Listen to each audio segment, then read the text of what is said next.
தங்களை யூதர் என்று சொல்லியும் யூதராயிராமல் சாத்தானுடைய கூட்டமாய் இருக்கிறவர்கள் செய்யும் தூஷணத்தையும் அறிந்திருக்கிறேன். நம்ம யூதன் தான் சொல்லுவான், நான் சபையில இருக்கேன், நான் பச்சை யூதன், நான் ஆதி திருச்சபை, நான் கிறிஸ்தவன் இருந்துகிட்டு சேர்ல உட்கார்ந்துகிட்டு போதகரை பார்த்து கேலி பேசிக்கொண்டு தூஷணத்தை சொல்லிக்கொண்டு இன்னைக்கு சபைகளில் எத்தனை விஷயம் நடந்து கொண்டிருக்கிறது. அங்க உட்கார்ந்து கொண்டு இங்க உட்கார்ந்து கொண்டு யூடியூப்ல உட்கார்ந்து இருந்து ஒரு பெருமையாய் பேசிக் கொண்டிருக்கிற கூட்டம் இன்னைக்கு வெளியே எத்தனை இருக்கிறது. தன்னை யூதர் என்று சொல்லுகிறான், தன்னை கிறிஸ்தவன் சொல்றான், நான் ஆதி திருச்சபையில இருந்து கிறிஸ்தவத்தில் இருக்கேன்னு சொல்றான். ஆனா ஊழியரை தூஷித்துக் கொண்டிருக்கிறான். சிமிர்னா சபை சந்தித்த 4 பிரச்சனை சொன்ன. முதலாவது சொன்ன, உன் கிரிகையை எனக்கு தெரியும். இரண்டாவது, உன் உபத்திரவம் எனக்கு தெரியும். மூன்றாவது, உனக்கு இருக்கிற தரித்திரம் எனக்கு தெரியும். நான்காவது, உன்னை குறித்து பேசப்படுகிற தூஷணங்களும் நான் அறிந்திருக்கிறேன். நீ செய்யற காரியத்தை குறிச்சு வாயில உன்னை தூஷிக்கிற கூட்டத்துக்கு முன்னாடி தான் நீ நின்று கொண்டிருக்கிறாய். சிமிர்னா சபையே, உனக்கு தான் கர்த்தர் சொல்லுகிறார், இரண்டாம் மரணம் உன்னை சேதப்படுத்தாது. இரண்டாம் மரணம் உன்னை சேதப்படுத்த வாய்ப்பே இல்லை. உலகத்தின் மனிதனுடைய பார்வை, நான் சொல்ல, உலகத்தின் பார்வைக்கு கிறிஸ்துவை பின்பற்றுகிறவர்கள் எப்படி தெரியும்? அப்போஸ்தலனாகிய பவுல் எழுதிட்டாரு, பைத்தியமாய் தெரியும். சிலுவை பற்றிய உபதேசம் கெட்டு போகிறவர்களுக்கு எப்படித்தான் இருக்குமா? பைத்தியமா தான் இருக்கும். ரட்சிக்கப்பட்ட நமக்கோ அது தேவ பலன். பைத்தியங்களுக்கு மத்தியில் கர்த்தர் நம்மை பலனாய் வைத்திருக்கிறார். எத்தனை பேர் ஆமென் சொல்ல முடியும்? இந்த உலகத்தின் பைத்தியங்களுக்கு மத்தியில் சிலுவையின் உபதேசத்தை பின்பற்றுகிற என்னை அவர் யாரா வச்சிருக்கிறாரா? பலனா வச்சிருக்கிறாரு. பாருங்க, செமினார் சபையில 4 காரியத்தை சொன்னேன். இந்த 4 காரியத்தை ஒரு நபரின் மூலமா நான் சொல்லி ஜெபிக்க விரும்புகிறேன். தன்னுடைய வாழ்க்கையிலே ஜெயமெடுக்க தரிசனம் வைக்கப்பட்ட, ஜெயமெடுக்க அபிஷேகம் பண்ணப்பட்ட ஒருவனுடைய வாழ்க்கையில இந்த 4 பிரச்சனையை சந்தித்தார்.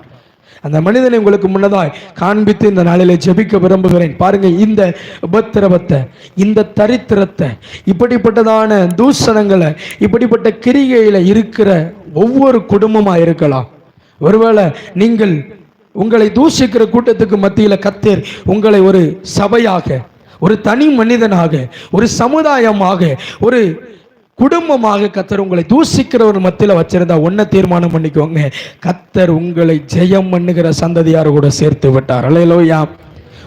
இயேசுவை பெற்று கொண்டதுனால, இயேசுவை பின்பற்றினால தூஷிக்கப்படுறேனா ரொம்ப சந்தோஷம். ஏன்னா நான் யாரா இருக்கிறேன்? ஜெயம் கொள்ளுகிற இடத்துல பிரயாணம் பண்ணி கொண்டிருக்கிறேன். அல்லேலூயா. ஒரு மனிதனை உங்களுக்கு முன்னதாய் காண்பித்து நான் ஜெபிக்க விரும்புகிறேன். ஜெயம் எடுக்க தேவனால் தெரிந்து கொள்ளப்பட்ட மனிதராய் நாம் இருக்கிறோம். வாசிக்கலாம் 1 சாமுவேலின் புத்தகம் 16ஆம் அதிகாரம் 13வது வசனம். அப்பொழுது சாமுவேல் தைல கொம்பை எடுத்து அவனை அவன் சகோதரர்கள் நடுவில் என்ன பண்ணாரா? அபிஷேகம் பண்ணினார். வாசிக்கலாம். அந்நாள் முதற்கொண்டு கர்த்தருடைய ஆவியானவர் இறங்கினார். சாமுவேல் எழுந்து எங்க போனா? ராமாவிற்கு போய்விட்டான். பாருங்க, தேசத்திலே ராஜாவாய் அபிஷேகம் பண்ணப்பட்டவன், ராஜ மேன்மையில் இருக்கிறவன் யாரா இருக்கணும்?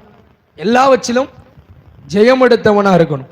பாருங்க, ஒரு சோம்பேறி யாரா இருக்க முடியாது?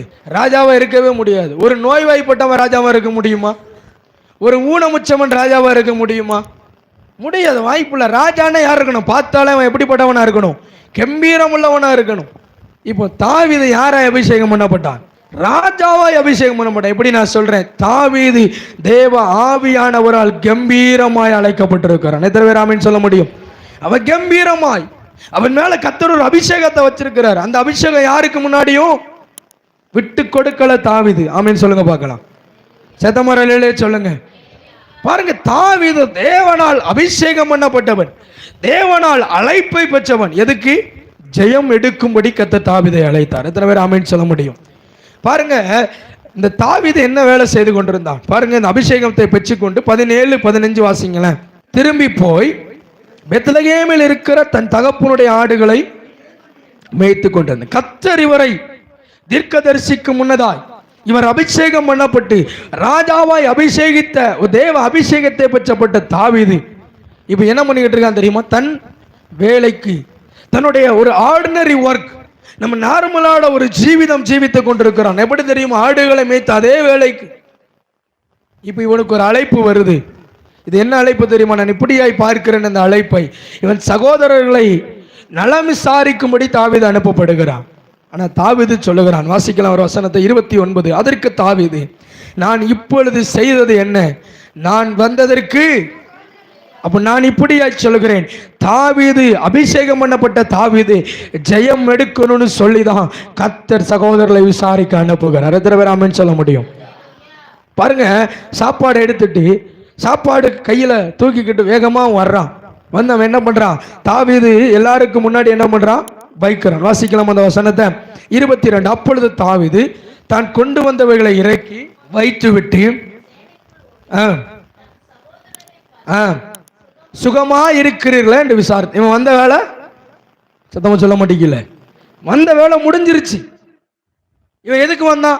தகப்பன் தாவீதை அனுப்புவதனுடைய நோக்கம் என்ன? நலம் விசாரித்து விட்டுப்பா. ஏன் நல்லா இருக்கீங்களா?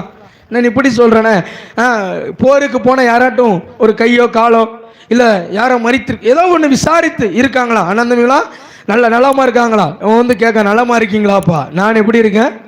நலமா இருக்கேன். இப்போ வேலை முடிஞ்சிட்டு, தாவீதனுடைய வேலை என்ன பண்ணிட்டு முடிஞ்சிட்டு, இவன் வேலை என்ன பண்ணலாம்? ஓகே, நான் நல்லா விசாரிச்சுட்டேன், கொடுக்க வேண்டியது சாப்பாடை ஒப்படைச்சிட்டேன், இப்போ என் வேலையா போகலாம். தாவீது என்ன பண்ணல? போகல. பாருங்க, அபிஷேக் நான் இப்படி சொல்றேன், வசனம் வாசிக்கலாம் 23. அவன் இவர்களோடு பேசிக் கொண்டிருக்கையில் பேருள்ள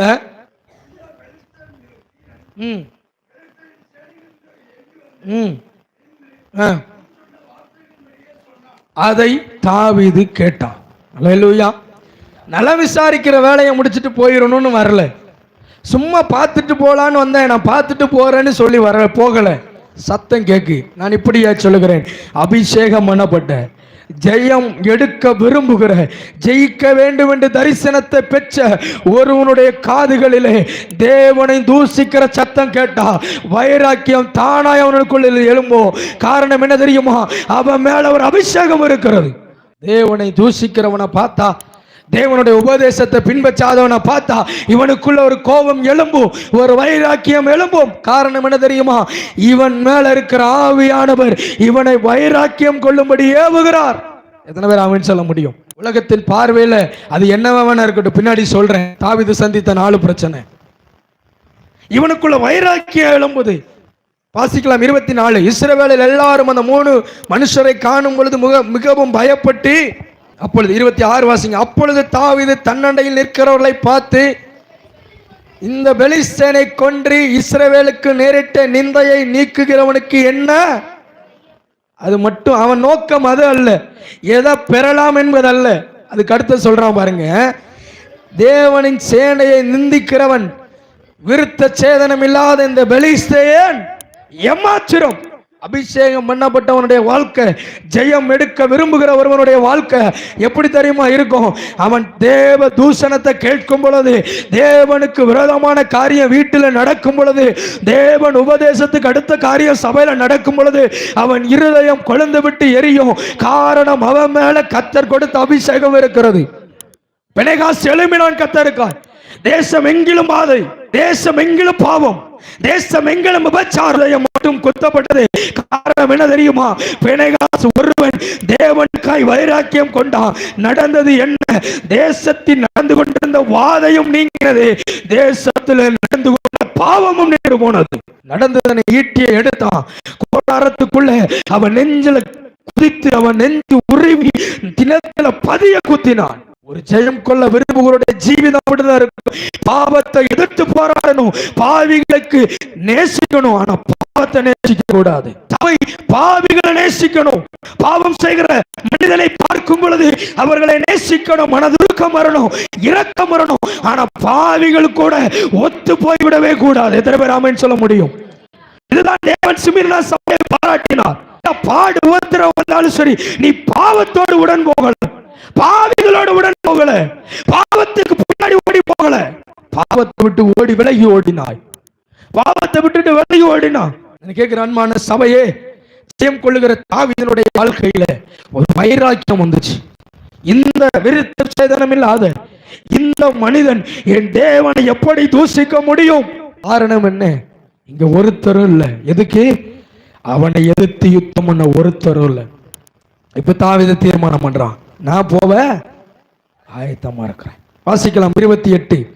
அந்த மனுஷரோட அவன் பேசிக் கொண்டிருக்கையில் மூத்த சகோதரன் எலியாப் கேட்ட பொழுது கோபம் கொண்டு, நீ இந்த இடத்துக்கு வந்தது எதற்கு?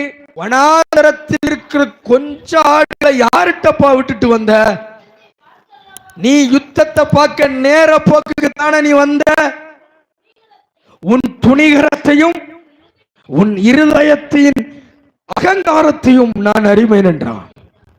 முத தாவீது சந்திக்கிற பிரச்சனை என்ன தெரியுமா? முத தாவீது தம் வாழ்க்கையில ஜெயிக்க வேண்டும், தேவனுக்காக ஜீவிக்க வேண்டும், தேவனுக்காக செயல்பட வேண்டும், தேவனுக்காக யுத்தம் செய்யணும், சத்துருக்களின் சேனையை முறியடிக்கணும்னு சொல்லி தாவீது தீர்மானம் எழும்பின போது அவன் வாழ்க்கையில் சந்திக்கிற முதல் உபத்திரவம் அவன் சகோதரன் அவனை ஏளனமாய் பேசினான். ஏளனம் என்னெல்லாம் பேசுறான் பாருங்க. நீ ஆடு மேய்க்கிறவன் தானே? நீ யாரு? நீ ஆடு மேய்க்கிறவன் தானே? ஆடு மேய்க்கிற உனக்கும் யுத்தத்துக்கும் என்ன சம்பந்தம்? இந்த இடத்துல வந்து நிக்கிறதுக்கு நீ எந்த விதத்திலும் தகுதியற்றவன் அல்ல, தகுதி உடையவன் அல்ல, நீ தகுதியற்றவன். யாரு சொல்ற தெரியுமா? உலகத்துல சொல்லுவாங்க, மத்த கை குத்துச்சுன்னா என்ன பண்ணிடுவோமா? எடுத்து சண்டை போடுறோம். ஆனா சொந்த கையை அண்ணன் குத்தனை வெட்டியும் போட முடியாது, விட்டுட்டும் போக முடியாது. இதுதான் தாவீது வாழ்க்கையில முதல் பிரச்சனை, முதல் சந்திக்கிற பிரச்சனை. தன் உடன் பிறந்தவர்கள் அவனை இழிவாய் நடத்தினான். நீ ஆடு மேய்க்கிறவன் தானே? நீ இப்படிப்பட்டதை செய்தவன் தானே? நீ இப்படிப்பட்ட இடத்துல இருந்த இங்க நிக்கிறதுக்கு உனக்கு என்ன தகுதி? நான் யுத்தத்தை பார்த்தவன், யுத்த களம் என் கையில் இருக்கிறது, யுத்த வீரன் எனக்கு, நான் யுத்த வீரன், எனக்கு எல்லா திறமையும் இருக்கு, நீ வேற ஆடு மேய்க்கிறவன் தானே? சபையில சந்தித்த உபத்திரவங்களில் ஒன்று இதுதான். இன்னைக்கு தாவீது ஜெயம் கொள்ள விரும்புகிற உங்களுடைய வாழ்க்கையில நீங்கள் சந்திக்கிற முதல் பிரச்சனை இதுதான். உங்க குடும்பம் உங்களை முதலாவது என்ன பண்ணும்? அங்கீகரிப்பது இல்லை. ரசிக்கப்பட்டு சபைக்கு போங்க, ஆமா, பைபிளை தூக்கிட்டு சபைக்கு போயிட்டா. கேட்கிற திருச்சபைய இன்னைக்கு நாம் சந்திக்கிற முதல் பிரச்சனை பாருங்க. ரெண்டாவது சொல்றான், உன் ஆடுகள் எங்க? உன் கையில கொஞ்சம் ஆடுதானப்பா இருந்துச்சு, அந்த யார்கிட்ட விட்டுட்டு வந்த? யார்கிட்ட விட்டுட்டு வந்த? உன் வேலை என்ன? நீ யார்? இதெல்லாம் செய்யறதுக்கு வார்த்தை வரும். இதெல்லாம் செய்யறதுக்கு நீ யாரு? நீங்க ஜெயிக்க தீர்மானிச்சா ஆண்டவன் கூட இந்த கேள்வி எல்லாம் கேட்க மாட்டாருங்க. ஜெயம் எடுக்க தீர்மானித்த தாவீது மேல அபிஷேகத்தை வைத்தவருக்கு தெரியும், தாவீது பாளையத்துல கோலியாத்தை கொஞ்ச நேரத்துல முறியடிக்க போறான்னு தெரியும். அவன் மேல அபிஷேகத்தை கத்தர் வச்சுட்டாரு. அபிஷேகத்தை வச்ச தாவீதுக்கு தான் கேள்வி வருது, இது செய்யறதுக்கு நீ யார்? என்ன சொல்றதுக்கு நீ யார்? இது ஏதோ புதுசா இன்னைக்கு சந்திக்கிற பிரச்சனை அல்ல. நீங்களும் நானும் தேவனிடத்துல விசுவாசமாய் வைராக்கியமாய் எழும்பி போராட நம்ம கிளம்பும் பொழுது நீங்கள் சந்திக்கிற பிரச்சனை, எனக்கு மட்டும்தான் இந்த பிரச்சனையா? இல்ல, இந்த உலகத்துல வேதத்துல பல காரியங்களை சாதித்த தாவீதுக்கு வந்த முதல் பிரச்சனை இதுதான். நீ யாரு இத சொல்றதுக்கு? இந்த யுத்தத்துக்கு, யுத்த களத்துக்கு வர்றதுக்கு நீ யாரியா? தாவீது என்ன பண்ணா? இந்த வசனத்தை நல்லா கவனிங்களேன். அதற்கு தாவீது 29வது வசனம், நான் இப்பொழுது நான் வந்ததற்கு ஒரு முகாந்திரம் இல்ல என்று சொல்லி 30வது வசனம், அவனை விட்டுட்டு போயிட்டான். இதுதான் இன்னைக்கு நம்ம செய்ய வேண்டிய முதல் காரியம். உங்களை பேசுகிறவர்களுக்கு விட்டுட்டு போயிருங்க, போதுமானது. நல்லா கவனிங்க, அவனை விட்டு அந்த இடத்துல இருந்து தூஷணமா பேசுறவங்க, உங்களை இழிவுபடுத்த உங்களுக்கு பக்கத்துல இருந்து கொண்டு, தாவீது அதை ஒரு பொருட்டா கூட என்னல சிந்தைக்கு கூட கொண்டு போல. நான் வந்ததற்கு என்ன உண்டு? முகாந்திரம். என்னை அழைத்தவருக்கு தெரியும், என்னை ஏன் அழைச்சன்னு அவருக்கு தெரியும். உங்க பார்வையில வேணாம் Aaron etcetera days days days, ஆனா அவர் பார்வைக்கு அவர் டேஸ் கிடையாது, இங்க ஃபில்லப் பண்ணி கொண்டே வருகிறார். நம்முடைய வாழ்க்கையில ஜெயம் கொள்ள விரும்புகிற உங்களுடைய வாழ்க்கையில எம்டி பேசலாம் அவர் ஃபில்லப் பண்ணிட்டே வருவாரு. ஒரு நாள் உண்டு, அது ஃபில்லப் பண்ணும் போதுல தெரியாது, ஃபில்லப் பண்ணி முடிச்சு ஒரு புள்ளி வைக்கும் போதுல தெரியும், இந்த தேவன் எதற்காய் இவனை அழைத்தார், எதற்காய் இந்த நோக்கத்திற்காக இவனை கொண்டு வந்தார் என்பதை முடிவு புள்ளியில தெரியும். தேவன் தாவீதை கொண்டு வந்தது எலியாப்போ தாவீதுக்கு முன்னாடி தலை குனிஞ்சு நிக்கணும். காரணம் என்ன தெரியுமா? எலியாவின் வார்த்தை தாவீதை டிஸ்டர்ப் பண்ணல. எத்தனை பேர் ஆமென் சொல்ல முடியும்? இதுதான் ஜெயம் கொள்ள விரும்புகிறவனுக்கு சந்திக்கிற முதல் பிரச்சனை. பாருங்க, அவன் துணிகரமா, அங்க நீ யாரு? அகங்காரமா பேசுற, நீ அப்படி பேசுற, எப்படி பேசுற? முதல் உபத்திரவம் தாவீது கண்டுக்கல, அதை இக்னோர் பண்ணான். அதை என்ன பண்ணா, இக்னோர் பண்ணிட்டான். சகோதரன் நான் விட்டுட்டு போயிட்டான். அவனுடைய நோக்கம் என்ன தெரியுமா? நான் எப்படி பண்ணணும்? தேவனை தூஷிக்கிறவனுக்கு முன்னகுட்டி நான் எப்படி பண்ணணும்? ஜெயம் எடுக்கணும். பாருங்க, இரண்டாவது தாவீது சந்திக்கிற பிரச்சனை 1 சாமுவேல் 17ஆம் அதிகாரம் 32 33. இப்ப இவன் எல்லாத்தையும் தூர தள்ளிட்டு இப்ப ராஜாட்டே போயிட்டான். யார்கிட்ட போய் நிக்கிறான்? ராஜாட்ட போய் நிக்கிறான். நான் என்ன பண்ண போறேன்? யுத்தம் பண்ண போறேன். நான் என்ன பண்ண போறேன்? யுத்தத்துக்கு போறேன். இப்ப ராஜா என்ன சொல்றார்? வாசிக்கலாம் 33. அப்பொழுது சவுல் தாவீதை நோக்கி, உன்னால் ஆகாது, நீ இளைஞன், போதுமானது. உன்னால் ஆகாது. இரண்டாவது தாவீது சந்திக்கிற பிரச்சனை. முதலாவது என்ன சொன்னேன்? நீலாம் இதை செய்யறதுக்கு ஆளா? நீலாம் யுத்தத்துக்கு வர்றதுக்கு ஆளா? நீ யாரு? ஆடு மொய்க்கிறவன். இரண்டாவது சவுல் ராஜா சொல்றாரு, உன்னால முடியாது, உன்னால நடக்காது, நீ நினைக்கிற நீ தாவீதை பார்க்கிறவனுக்கு தெரியாது, தாவீதை அழைத்தவருக்கு தெரியும். இவனால் ஆகுமா ஆகாது என்பது கர்த்தர் அறிந்து வைத்திருக்கிறார். எத்தனை பேர் ஆமென் சொல்ல முடியும்? உலகம் சொல்ல உங்களால ஆகாதுங்க. நான் இப்படியே சொல்றேன், ஆமா என்னால ஆகாது. தாவீதுக்கும் தெரியும் அவனால ஆகாது. தாவீது யுத்தம் பண்ண தீர்மானத்தை பாருங்க. சில நேரங்களில் உதவி பண்றதுக்கு யாருமே இருக்க மாட்டாங்க. உதவி பண்றதுக்கு யாருமே இருக்க மாட்டாங்க. அப்போ என்ன, யாராட்டும் உதவி செய்வாங்களா, யாராட்டும் ஹெல்ப் பண்ணுவாங்களான்னு எதிர்பார்த்துக்கிட்டு இருப்பாங்க. ஆனா உதவி பண்ண ஒருத்த வரும் பொழுது அவன் சொல்லுவாங்க, எங்களுக்கு இதை விட இது பண்ணுனா நல்லா இருக்கும், இதை விட. இதான் உலகத்துக்குள்ள ஒரு பழமொழி சொல்லுவாங்க, இருக்க இடம் கொடுத்தா, சத்தமா சொல்ல மாட்டேங்கல, இருக்க இடம் கொடுத்தா. இருந்துட்டு போன தானப்பா சொன்னேன், இருந்துட்டு போன தானே சொன்னேன். அவன் நம்மளை சொல்லுவான், ஐயா கொஞ்ச நேரம் வேணா உட்கார்ந்துட்டு போங்க. ஏன்னா அவன் படுத்திருக்கான். நல்லா கவனிங்க, இவன் சொல்றான் யுத்தம் பண்ண உன்னால் ஆகாது. இங்க உதவிக்கு யுத்தம் பண்றதுக்கு தைரியமா நிக்கிற கூட்டத்துல ஒருத்தன் இல்ல, இப்ப ஒருத்தன் வந்து நிக்கான். அவனை என்ன சொல்றான்? முடியாது. இரண்டாவது தாவீது சந்திக்கிற அவன் அந்த பிரச்சனையில தாவீது என்ன சொன்னான் பாருங்களேன். 34. அப்பொழுது தாவீது சவுலை பார்த்து,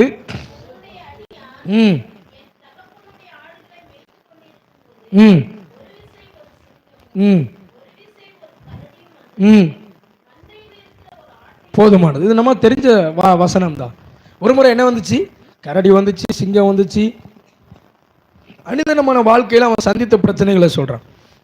ராஜா நான் இதெல்லாம் ஜெயிச்சேன், இதெல்லாம் என்ன பண்ண ஜெயம் எடுத்தேன்.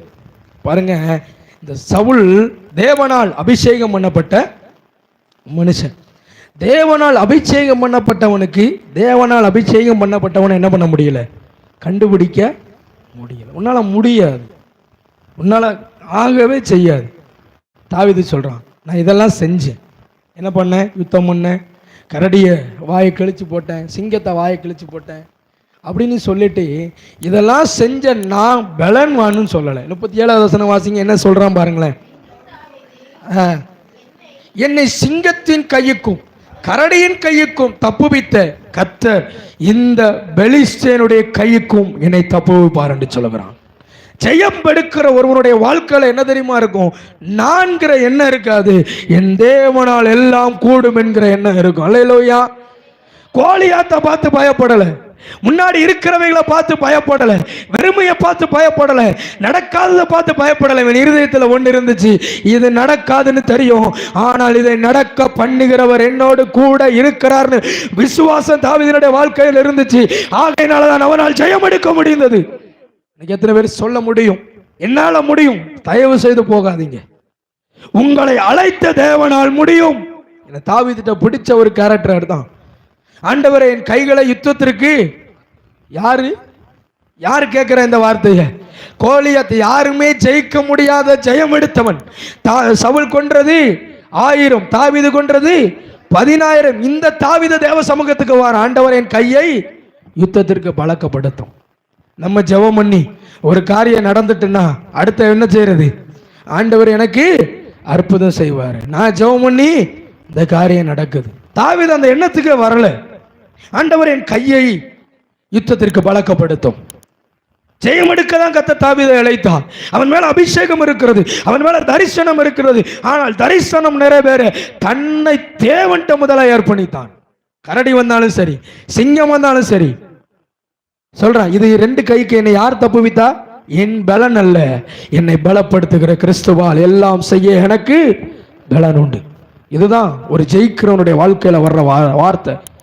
ஒரு ஜெயிக்கிறவனுடைய வாயில வர வேண்டிய வார்த்தை இதுதான் இருக்கணும். முதலாவது வைராக்கியம் கொள்ளுகிறவனா இருந்தான். இரண்டாவது தேவன் என்னை காக்க வல்லவர்னு விசுவாசம் அவனுக்குள்ள ஆழமா இருந்தது. நீங்க பாருங்க, நான் தான் கடந்த வாரத்தில் சொன்னேன், முடியாதுன்னு வரும்பொழுது ஆண்டவர்கிட்ட வரக்கூடாது, முடியும் பொழுதெல்லாம் ஒரு சமூகத்தில் வந்துடணும். நம்ம நிறைய நேரங்களில் ஜெபிக்க பாஸ்டர்ட்ட எப்படின்னு சொல்லுவோம் தெரியுமா? முடியாதுங்கிற பொழுது, எல்லாம் முடியாதுன்னு வழி வரும்போதுல பாஸ்டர் கொஞ்சம் ஜெபம் பண்ணிக்கோங்க. எல்லாம் முடியாதுன்னு வரும்போதுல ஒரு உபவாச ஜெபம், எல்லாம் முடியாதுன்னு வரும்போதுல ஒரு காத்திருப்பு ஜெபம், எல்லாம் முடியாதுன்னு வரும்போதுல 21 நாள் பாஸ்டிங் பிரேயர் இல்லைங்க. முடியும் பொழுதெல்லாம் கர்த்தர் சமூகத்துக்கு வந்துட்டு போங்க. உங்களுக்கு முடியாதுங்கிற ஒரு சூழ்நிலையை கர்த்தர் அனுமதிக்க மாட்டார். காரணம் என்ன தெரியுமா? முடியும் பொழுதெல்லாம் உங்கள் முழங்கால்கள் அவர் சமூகத்தில் இருக்குமானால் முடியாதுங்கிற இடத்துல உங்க கால் நிற்கவே செய்யாது. கர்த்தர் உங்களுக்கு முன்னதாக சென்று எல்லாம் வச்சு முடிய பண்ணுகிற கர்த்தர். அல்லேலூயா. இவன் சொன்னான், அதன் கைக்கு தப்புவித்தவர் என்னை தப்புவிக்க உள்ளவராக இருக்கிறார். பாருங்க, வாழ்க்கையில நம்ம ஜெயம் கொள்ளுகிறதுக்கு இரண்டாவது நம்ம சந்திக்கிற பிரச்சனை, உங்களால முடியாதுன்னு சொல்லுவாங்க, சோர்ந்து போகாதீங்க. நீங்களா இதுக்கு லாக்கி இல்லைன்னு சொல்லுவாங்க. கர்த்தருடைய சமூகத்தை பாருங்க, கர்த்தர் உங்களை தைரியப்படுத்தி பாருங்க. வசனம் சொல்லுகிறது, இதை சொன்னதுக்கு அப்புறம் தான் 37 கடைசியில சவுல் சொல்றான். சவுல் தாவீதை பார்த்து, போ, கர்த்தர் உன்னோடு கூட இருக்கிறார். தீர்க்கதரிசி சொல்லுகிறார். தேவனால் அழைப்பை பெற்ற மனிதர் சொல்லுகிறார், போ, கர்த்தர் உன்னோடு கூட இருப்பார். இப்பவும் தாவீதுக்கு மூன்றாவது ஒரு பிரச்சனை வருது. முதல் என்ன பிரச்சனை சொன்ன? உடன் பிறந்தவர்கள் சொல்றாங்க, நீலாம் இதுக்கு தகுதியற்றவன், நீலாம் இங்க பேசுறதுக்கு யோக்கியதையற்றவன், இந்த இடத்துல வந்து போர்க்களத்துல நிக்கிறதுக்கு உனக்கு என்ன தெரியும்? ரெண்டாவது சவுல் சொல்றான், எப்பா உனக்கு ஒன்றும் தெரியாது. அவன் யார் தெரியுமா? சிறு வயது முதல் யுத்த வீரன். இவன் சொல்றான், என்னால முடியாத உண்மைதான் ராஜாவே, ஆனா என் தேவன் என்னை தப்புவிக்க வல்லவர். இப்ப சவுல் போன்னு சொல்லிட்டாரு. மூணாவது அவன் சந்திக்கிற பிரச்சனை வாசிக்கலாம். 1 சாமுவேலின் புத்தகம் 17ஆம் அதிகாரம் 38, 39. சவுல் தாவீதுக்கு தன் வஸ்திரத்தை உடுப்பித்து வெண்கலமான ஒரு சீராவை அவன் தலைமையில் போட்டு ஒரு கவசத்தை அவனுக்கு தரிப்பித்தான். அவனுடைய பட்டயத்தை தாவீது தன் வஸ்திரத்தின் மேல் கட்டிக்கொண்டு அதிலே அவனுக்கு பழக்கமில்லாததினால் நடந்து பார்த்தான். அப்பொழுது தாவீது சவுலை பார்த்து, நான் இவைகளை போட்டுக்கொள்ள போகக்கூடாது. இப்போ மூன்றாவது இவனுக்குள்ள பிரச்சனை, யுத்த வீரன்னா யுத்தத்துக்கு போகணும்னா கொஞ்சம் பார்க்கறதுக்கு அவன் ட்ரெஸ் ஆட் எப்படி இருக்கணும்? ஒரு யுத்த வீரனை போல இருக்கணும். அம்மாவல்லையா? அம்மாவல்ல. யுத்தத்துக்கு போறவனுடைய உடைய பார்த்தாட்டும் ஒரு சாதாரண ஒரு யுத்த வீரனுக்கான உடை இருக்கணும். ஆனா அவன் பாருங்க, போகிற அதாவது போருக்கு போகிறவன். இப்போ தாவீது இப்போ களத்துக்குள்ள போறான்னு வைங்களேன், இவனை பார்க்கிறவங்க என்ன பண்ணுவான்? தாவீதுக்கு சவுலுக்கு தெரியும் தாவீது எங்க போறான், கோலியாத்தை கொல்ல போறான்னு. இந்த போர் வீரர்களுக்குலாம் யாரு தாவீதை பார்த்து என்ன பண்ணுவாங்க? இவன் ட்ரெஸ்ஸை பார்த்தா போர் வீரர் மாதிரி தெரில, இவன் ஆளை பார்த்தா போர் வீரர் மாதிரி தெரில. இப்போ போம்போச்சுல வரும்பொழுது அதில் ஒரு வசனம் சொல்லப்பட்டிருக்கு. அவனை என்ன எதில் தூக்கிட்டு போனாங்களா? வாசிச்சிருங்களா அந்த வசனத்தை? 41. பரிசை பிடிக்கிறவன் அவனுக்கு முன்னாக நடந்து போனான். பரிசை பிடிக்கிறவன். இப்போ யுத்தத்துக்கு போகும்பொழுது எல்லாரும் அவனை பார்ப்பாங்க. இவனை பார்த்தா யுத்த வீர மாதிரி இல்லையே. நான் இப்படியா கொஞ்சம் கற்பனையா சொல்றேன். இவன் அந்த யுத்த களத்துக்குள்ள நடக்கிறதுக்கு முன்னாடி யுத்த வீரர்களை கிராஸ் பண்ணி தான் போகணும். இஸ்ரவேல் யுத்த வீரர்களை கிராஸ் பண்ணும் போச்சுல இவன் ட்ரெஸ்ஸும் இல்லை, இவனுக்கு ஈட்டியும் இல்லை, இவன் யுத்தம் பண்றதுக்கு ஒன்றும் இவனுக்கு இல்லை அப்படின்னு சொல்லி இவனை என்ன பண்ணுவாங்க? இவெல்லாம் போய் ஜெயிச்சிருவானா, இவெல்லாம் போய் இந்த கோலியாத்தை அடிச்சிருவானா அப்படின்னு ஏளனமான வார்த்தைகள் இவன் காதில் இருக்கும். காரணம் என்ன தெரியுமா? இவன்கிட்ட என்ன இல்லை? போடுகிறதற்கு இவனுக்கு யுத்த வீரருக்கான உடை இல்லை. தாவீது என்ன பண்ண தெரியுமா? வசனம் அழகா சொல்லுது, இந்த அப்பியாசம் எனக்கு இல்லை என்று சொல்லி அவைகளை யுத்த வீரருக்கான ஒரு அடையாளமும் அவன்கிட்ட இல்லை. ஆனால் அவன்கிட்ட ஒன்று இருந்துச்சு, யுத்த வீரருக்கான ஒரு அடையாளம் இல்லை. சில பேர் சொல்லியிருக்கலாம், இவன் யுத்த ட்ரெஸ்ஸு கூட போகாம என்ன பண்ண போகிற வழியில இந்த இஸ்ரவேல் நம்மளை எல்லாரையும் இன்னைக்கு என்ன பண்ண போறான்? அடிமையா ஒப்பு கொடுக்க போறான், அடிமையா ஒப்பு கொடுக்க போறான். இவன் போய் எங்க ஜெயிக்க போறான் அப்படின்னு பேசியிருக்க வாய்ப்பு உண்டு. எனக்கு காரணம் இவன் என்ன இல்லை? யுத்த ஆடை இல்லை, ஆனா அவன்கிட்ட ஒண்ணு இருந்துச்சு. வாசிக்கலாம் 40வது வசனம். தன் தடியை கையில பிடித்து இடைப்பையிலை போட்டு தன் கவனை தன் கையில் பிடித்து கொண்டு அந்த பெலிஸ்தீன் இடத்துல போறான். பாருங்க, அவன் தாவீது ஜெயம் எடுக்க போறாங்கிற எந்த விதமான கர்வமும் அவன்கிட்ட இல்லை. அவன் அவனாகவே நடந்து போகிறான். எத்தனை பேர் ஆமென் சொல்ல முடியும்? அவன் தான் தாவீது தான். அவன் எந்த உடையும் போடல. இரண்டாவது பாருங்களேன், அழகா சொல்லப்பட்டிருக்கு, அவன் தன்னுடைய வாழ்க்கையிலே அனுதினமும் அன்றாட பயன்படுத்துகிற கருவி. நீங்க ஜெயம் எடுக்கிறதுக்கு ஏதோ ஒரு பெரிய இடத்துக்கு போனல, நீங்க அன்றாட செய்து வருகிற உங்களுடைய ஜெபத்தை விடாதிருங்கள். அன்றாட நீங்கள் தேவனுடைய தனி ஜெபத்துல தரித்திருங்க. அவன் ஜெயம் எடுப்பான். யார் ஜெயம் எடுக்க முடியும்?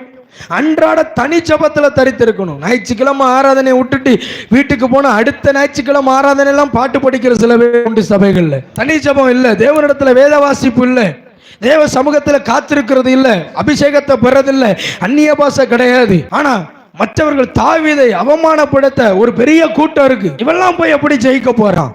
இவெல்லாம் போய் யுத்தத்துல ஜெயிச்சிருவானா? இவனுக்கு தான் போடாத உடை அவனுக்கு பிரச்சனையா தான் இருந்துச்சு. அதை களைந்து போட்டுவிட்டு தன் கையில எப்பொழுதும் பிடித்திருக்கிற மேய்ப்பனுக்குரிய தடியை கொண்டுட்டு போனான். எத்தனை பேர் ஆமென் சொல்ல முடியும்?